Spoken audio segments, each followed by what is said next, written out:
이 시간 함께 묵상하실 하나님의 말씀은 로마서 6장 13절 말씀입니다. 여러분의 지체를 불의의 도구로 죄에 넘기지 마십시오. 오히려 죽은 이들 가운데에서 살아난 사람으로서 자신을 하나님께 바치고 자기 지체를 의로움의 도구로 하나님께 바치십시오. 아멘. 우리는 이 땅에 사는 동안에 우리의 재능과 지식, 기회를 어떻게 사용할 것인가에 대한 결정을 내려야 할 때가 있습니다.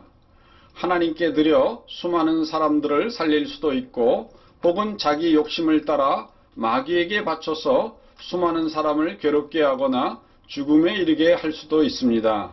오늘 사도 바울은 우리 자신을 불의의 도구로 사용하지 말고 구원받은 하나님의 백성으로서 당연히 하나님께 드려진 의의 도구로 사용되게 하라고 권면하십니다. 과거 19세기에 접어들면서 유럽 사회는 인구의 폭발적 증가라는 문제에 직면하였습니다. 인구의 증가는 식량의 문제로 연결되었는데, 늘어나는 인구에 공급할 충분한 식량을 확보하는 것이 무엇보다도 중대한 사회적인 문제로 떠올랐습니다. 하지만 땅은 한정적이었고, 그 땅에서 나오는 농작물도 한정적이라는 것이 큰 문제였습니다. 그리고 땅은 생산되는 농작물에 의해 끊임없이 양분을 손실하였고, 이로 인해 적절한 양분의 지속적인 재공급이 없이는 농산물의 생산량을 늘릴 수 없다는 문제에 봉착했습니다.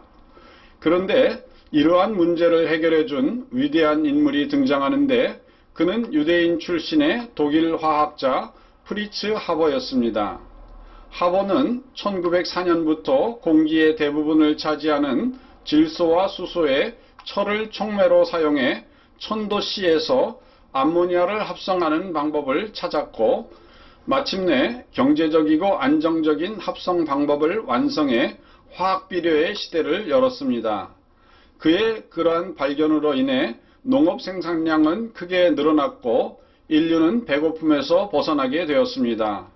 그래서 사람들은 그를 가리켜 공기에서 빵을 만드는 사나이로 불렀으며, 이러한 공로로 인해 하버는 1918년 노벨 화학상을 받게 됩니다.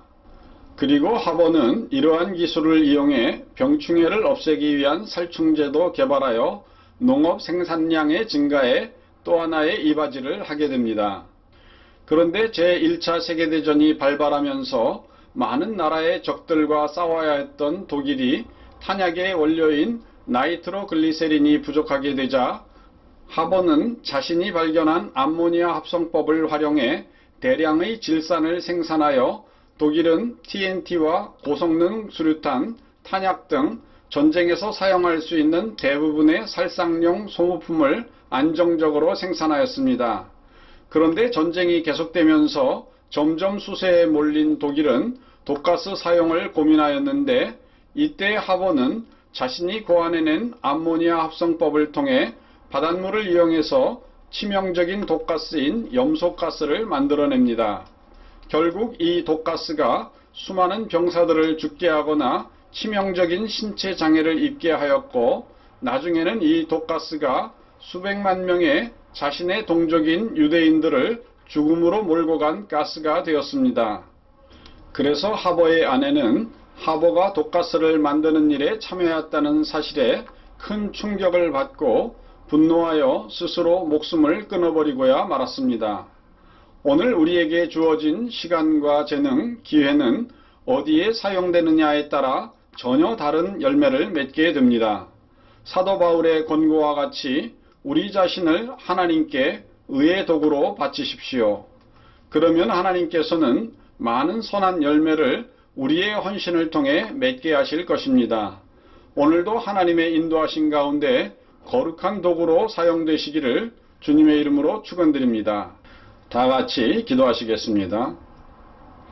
거룩하신 하나님 아버지, 오늘도 우리가 삶을 살면서 나 자신을 하나님께 드리기로 굳게 결심하면서 살게 하여 주시옵소서.